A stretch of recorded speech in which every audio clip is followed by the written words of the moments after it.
Hi everyone, welcome back. आज हम chapter 8 a journey through states of water की question answers करने जा रहे हैं। तो पहला क्वेश्चन है which of the following best describes condensation.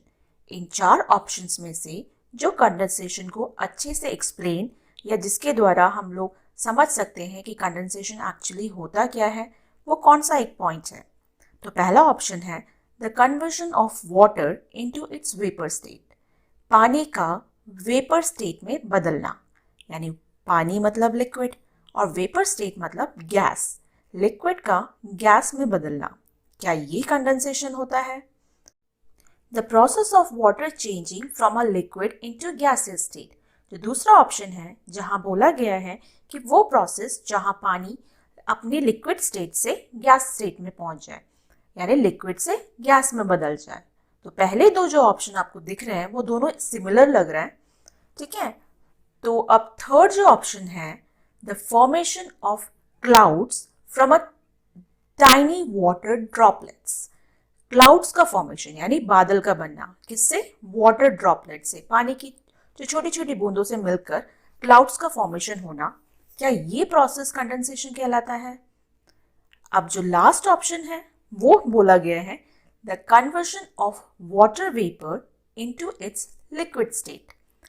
Water vapour का यानी गैस का इनटू इट्स लिक्विड स्टेट, वापस अपने लिक्विड स्टेट में बदलना, वाटर वेपर का लिक्विड स्टेट में बदलना, क्या ये आपका कंडेंसेशन एक्सप्लेन करता है? तो ये चारों ऑप्शन आपने समझ लिए हैं। अब आपको देखना है कि इसका करेक्ट ऑप्शन क्या है। तो आइए चलते हैं इसका आंसर ढूंढते हैं। तो इसका करेक्ट आंसर है the conversion of water vapour into its liquid state describes condensation. यानी कि वाटर वेपर यानी गैस जब लिक्विड स्टेट में बदल जाता है तो उस प्रोसेस को हम कंडेंसेशन कहते हैं। गैस यानी वाटर वेपर अपनी ओरिजिनल फॉर्म यानी लिक्विड में बदल जाता है तो हम उसको कंडेंसेशन कहते हैं। जो थर्ड ऑप्शन था क्लाउड फॉर्मेशन, वहाँ भी कंडेंसेशन आता है लेकिन वो कंप्लीट प्रोसेस नहीं था, इसलिए हम थर्ड ऑप्शन को इग्नोर करके फोर्थ ऑप्शन को टिक करेंगे। सेकेंड क्वेश्चन है identify in which of the given process evaporation is very important. आपके पास कुछ प्रोसेस दे रखा है, उसमें सबसे ज़्यादा एवेपोरेशन किस में यूज़ होता है वो आपको लिखना है। तो कलरिंग विथ, अगर हम कलर करते हैं क्रेयॉन से, वाटर कलर से, एक्राइलिक कलर से या पेंसिल कलर से, तो सबसे ज़्यादा एवेपोरेशन का जो प्रोसेस है वो कहाँ यूज़ होता है? Writing on a paper with pencil, ink pen, ball point pen, इन तीन चीज़ों में सबसे ज़्यादा एवेपोरेशन कहाँ यूज़ होता है? एवेपोरेशन का मतलब होता है जब लिक्विड स्टेट से गैस स्टेट में कन्वर्जन को हम एवेपोरेशन कहते हैं। तो फर्स्ट ऑप्शन का करेक्ट आंसर है वाटर कलर। वाटर कलर जैसे ही हम कलर करते हैं तो उसे सूखने में टाइम लगता है, इसलिए वहाँ एवेपोरेशन यूज होता है। उसी तरह से इंक पेन से जब हम लिखते हैं तो भी उसको सूखने में टाइम लगता है, तो उसी को हम एवेपोरेशन कहते हैं। जब सूखने में कोई चीज़ को लिक्विड से जब वो सूखती है तो गैस में बदलती है, तो इसलिए हम उसको एवेपोरेशन कहते हैं। नेक्स्ट क्वेश्चन है we see green coloured plastic grass at many places these days. आजकल हम काफ़ी जगह देखते हैं कि प्लास्टिक के ग्रास यूज़ किए जाते हैं। इस तरह से आप देख रहे हैं इस फिगर के अंदर कि प्लास्टिक के ग्रास होता है, लेकिन जो space around natural grass feels cooler than space around the plastic grass. लेकिन जो नेचुरल ग्रास में हमें ठंडक महसूस होती है बैठने पर, तो वो हमें प्लास्टिक ग्रास में फील नहीं होती। Can you find out why? आप क्या पता कर सकते हैं ऐसा क्यों होता है कि हम नेचुरल ग्रास में बैठते हैं तो हमें ठंडा ठंडा लगता है? वो इसलिए होता है because natural grass feels cooler because of evaporation. Evaporation means जब लिक्विड का गैस में कन्वर्जन हो जाता है, यानी पानी जो है वो हवा में बदल जाती है। अब हमें पता है कि ग्रास होगा तो पानी तो होगा ही, तो वो जो है वो सनलाइट के थ्रू पानी में बदल जाता है, जिससे कि आसपास की सराउंडिंग जो होती है वो कूल हो जाती है, ठंडा हो जाता है, जिसके थ्रू हमें नेचुरल ग्रास में ठंडक महसूस होती है। जबकि प्लास्टिक ग्रास में ये प्रोसेस नहीं होता, इसलिए natural grass is cooler than plastic grass. Next question है give examples of liquids other than water which evaporates. पानी के अलावा और भी बहुत लिक्विड होते हैं, तो ऐसे कुछ लिक्विड्स के एग्जाम्पल आपको देने हैं जो कि एवेपोरेट हो जाते हैं, ठीक है, यानी कि गैस में बदल जाता है। तो उसके एग्जाम्पल्स बहुत सारे हैं, तो यहाँ पे मैंने 4 लिए हैं। जैसे पेट्रोल है, वो लिक्विड है, वो हवा में बदल जाता है। परफ्यूम है, केरोसिन है, सैनिटाइज़र है। सैनिटाइज़र जो कि अल्कोहल होता है, उसमें अल्कोहल कंटेंट ज़्यादा होता है, नॉट अल्कोहल टोटली, बट उसमें अल्कोहलिक कंटेंट होता है, वो भी हवा में उड़ जाता है। तो ये थे 4 एग्जाम्पल्स, आप और भी लिख सकते हैं, बहुत सारे हैं। नेक्स्ट क्वेश्चन है, fans move air around creating a cooling sensation.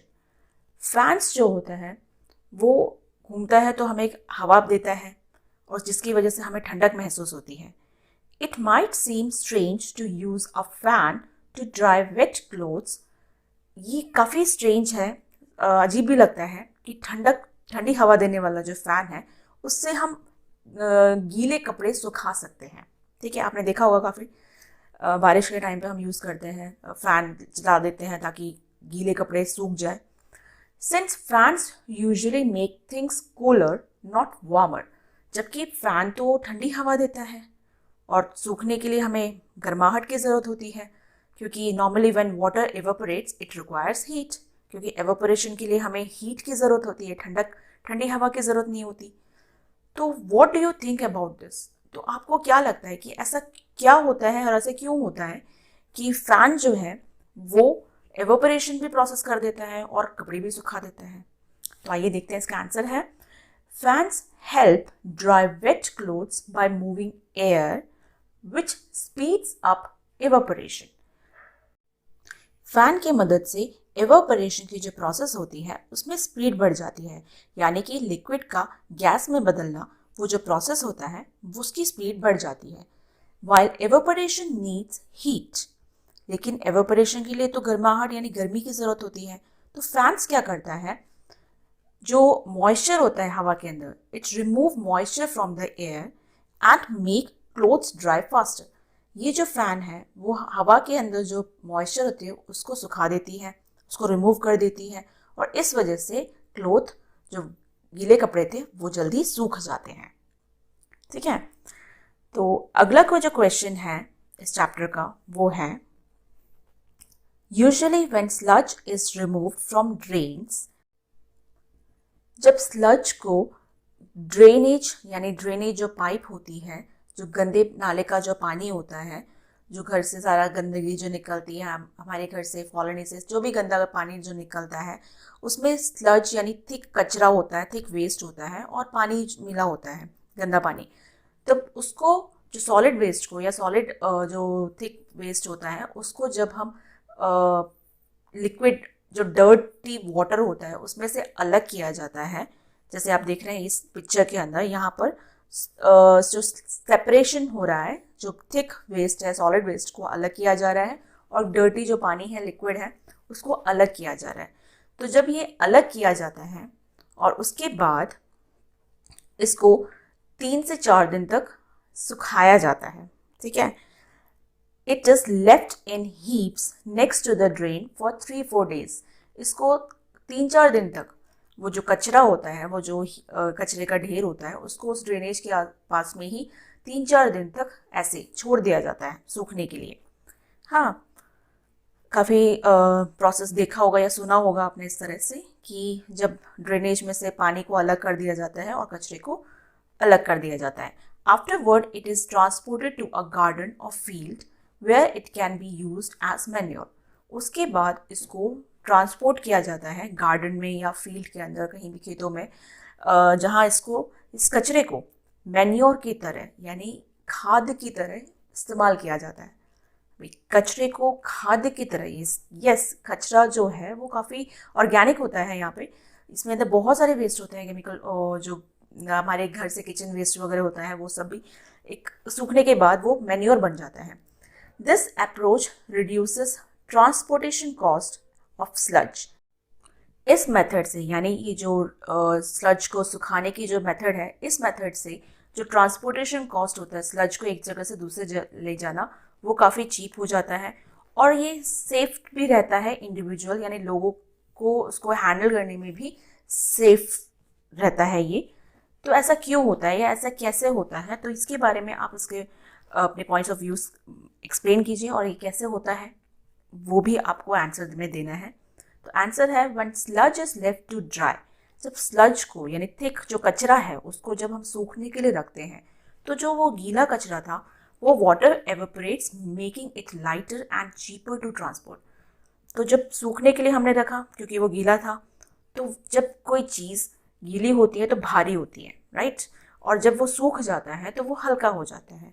तो इस तरह से जब हल्का हो जाता है तो एक जगह से दूसरी जगह इसको हम ट्रांसफ़र करते हैं या ट्रांसपोर्ट करते हैं तो ट्रांसपोर्टेशन चार्ज कम हो जाता है, चीप पड़ता है, सस्ता पड़ता है।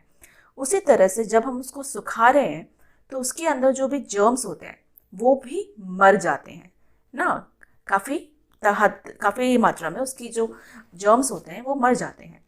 ड्राइंग ऑल्सो किल्स जर्म्स, और इस वजह से जो उसको हैंडल कर रहे हैं उसके लिए भी वो काफ़ी सेफ रहता है और वो एज अ मैन्योर फील्ड में या गार्डन में यूज भी होता है। तो ये था इसका करेक्ट आंसर।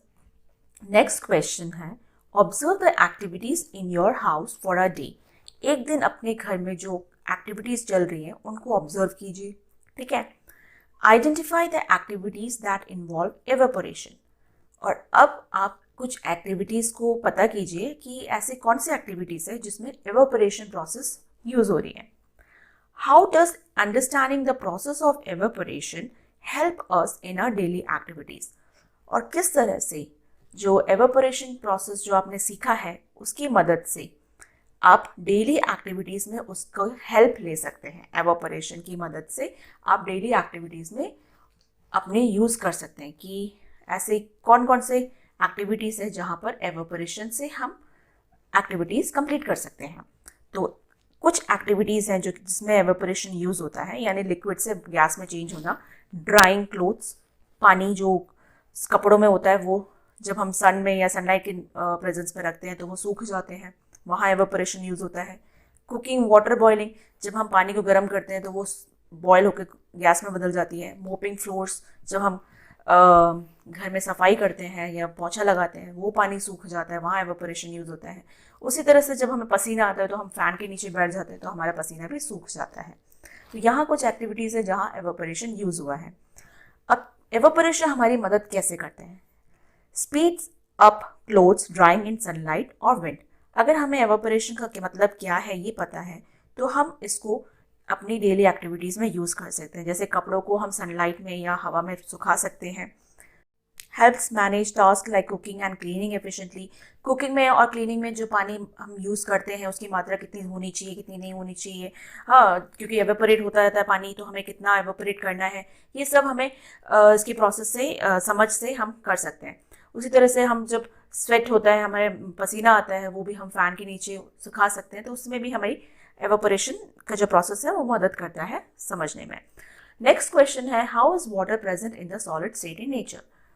वाटर जो है वो लिक्विड स्टेट में है, तो वही सॉलिड स्टेट में हमें देखने को मिलता है। तो वो ऐसे कौन से एग्जाम्पल्स हैं वो आपको लिखना है। तो इसका करेक्ट आंसर है आइस, स्नो एंड ग्लेशियर्स। ये 3 फॉर्म्स हैं जो कि सॉलिड फॉर्म में है और ये पानी का ही एक फॉर्म है जो कि सॉलिड है और ये नेचर में पाया जाता है, ठीक है। तो ये था हमारा 8th क्वेश्चन। नेक्स्ट क्वेश्चन है रिफ्लेक्ट ऑन द स्टेटमेंट। एक स्टेटमेंट है water is our responsibility before it is our right, ठीक है। ये कहावत है या हम लोग कहते भी हैं जनरली कि वाटर इज आवर रिस्पॉन्सिबिलिटी, ये हमारी रिस्पॉन्सिबिलिटी है। हाँ, ये हमारा राइट नहीं है कि हमारा इस पर अधिकार हो गया तो हम कितना भी चाहे मन मर्जी से चाहे इसको यूज़ करें, ऐसा नहीं है। ये हमारी एक रिस्पॉन्सिबिलिटी है। तो इसके बारे में आप अपने विचार लिखिए। तो ये कुछ आप लिख सकते हैं जैसे water is our responsibility before it is our right. इसका मतलब है we must use water wisely, कि अगर ये हमारी रिस्पॉन्सिबिलिटी है तो हमें इसको अच्छे से सोच समझ के इसका इस्तेमाल करना चाहिए। अवॉइड वेस्ट, इसको वेस्ट नहीं करना चाहिए, जहाँ ज़रूरत हो वहाँ पानी यूज़ करना चाहिए। And protect it from pollution, उसी तरह से हमें पानी को पॉल्यूटेड यानी गंदा नहीं करना चाहिए, क्योंकि ज़्यादा गंदा होगा तो ज़्यादा पानी वेस्ट होगा। By taking care of water today we ensure it remains available for everyone and for future generation. अगर आज हम पानी की को सही तरीके से इस्तेमाल करेंगे तो ये आज के लिए भी, हमारे लिए भी काफ़ी रहेगा, और आने वाली जो जनरेशन है वो भी पानी का अच्छे से यूज़ कर पाएंगे. नेक्स्ट क्वेश्चन है, the last question of this chapter. The seat of two-wheeler parked on sunny day has become very hot. तो टू-व्हीलर की जो सीट होती है वो जब हम सूरज की रोशनी में पार्क करते हैं, सनी डे में, जब सब जगह बहुत तेज़ रोशनी होती है, सूरज होता है, तो उस वजह से जो सीट होती है वो गर्म हो जाती है. तो उसको आप कैसे ठंडा करोगे? ठीक है, अपने कुछ तरीके आपने यूज़ किए होंगे, तो वही तरीके आपको यहाँ लिखना है. जैसे to cool down a hot two wheeler seat you can. अपने टू व्हीलर सीट को आप कैसे ठंडा कर सकते हैं? जैसे कि spray water on the seat, आप उसके अंदर पानी छिड़क सकते हैं. इससे क्या होगा? As the water evaporates it will absorb heat and cool the seat. जैसे वाटर जो होता है एवोपरेट होगा तो ठंड जो वो हीट जो सीट के अंदर जो गर्मी थी वो उसको एब्जॉर्ब कर लेगी और सीट को ठंडा कर देगी. उसी तरह से place a damp cloth on the seat. गीला कपड़ा आप उसके ऊपर रख सकते हैं, वो जो गीला कपड़ा होगा वो भी उसको एब्जॉर्ब कर लेगी. The water in the cloth will evaporate and help lower the temperature. और जब वो एब्जॉर्ब कर लेगी तो वो जो पानी होगा वो एवोपरेट हो जाएगा और सीट को ठंडा भी, उसको टेम्परेचर को कम कर देगी और सीट को ठंडा कर देगी. तो और भी बहुत सारे तरीके हैं, तो आप जो तरीका आपको अच्छा लगे वो आप लिख सकते हैं. तो ये था इस चैप्टर के question answers. Next question answers और नेक्स्ट चैप्टर के क्वेश्चन आंसर के साथ मैं नेक्स्ट वीडियो बनाऊंगी.